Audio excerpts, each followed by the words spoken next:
১৯৮৭ সালের ১০ নভেম্বর এরশাদ বিরোধী আন্দোলনে ঢাকা অবরোধ কর্মসূচিতে রাস্তায় নেমেছিলেন নূর হোসেন। বুকে পিঠে স্বৈরাচারের পতন আর গণতন্ত্রের স্লোগান এঁকে মিছিল করার সময় পুলিশের গুলিতে নিহত হন তিনি। দিনটি উপলক্ষে নূর হোসেনের প্রতি শ্রদ্ধা জানায় তার পরিবার, বিভিন্ন রাজনৈতিক দল ও সামাজিক সাংস্কৃতিক সংগঠন। এ সময় শহীদ নূর হোসেনের স্বজন ও রাজনীতিবিদরা বলেন, যে স্বপ্ন নিয়ে নূর হোসেন প্রাণ দিয়েছিলেন তা আজও বাস্তবায়িত হয়নি। এছাড়া ক্ষমতার স্বার্থে এরশাদের সাথে রাজনৈতিক জোট গঠন দুঃখজনক বলেও মন্তব্য করেন তারা। গণতন্ত্র আসবে তখনই যখন আমাদের দেশটা শান্তিভাবে চলবে। যে কোনো মানুষকে একভাবে চলতে দিতে হবে।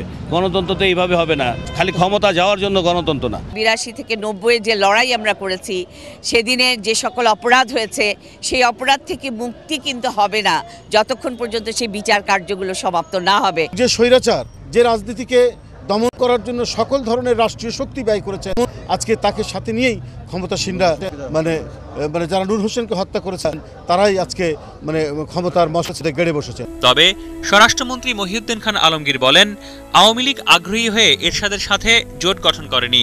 সাম্প্রদায়িক শক্তিকে ঠেকাতে শুধু কৌশলগত ঐক্যমত্যে পৌঁছেছে মাত্র। এরশাদ আমাদের সাথে এসেছেন, আমরা এরশাদকে ডাকি নাই।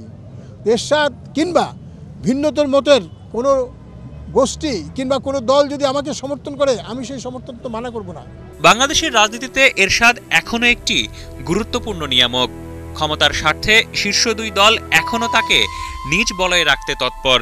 সেক্ষেত্রে নূর হোসেন, ডাক্তার মিলন বা স্বৈরাচার বিরোধী আন্দোলনে অন্যান্য শহীদদের কতটুকু সম্মান জানানো হচ্ছে তা এক বড় প্রশ্ন।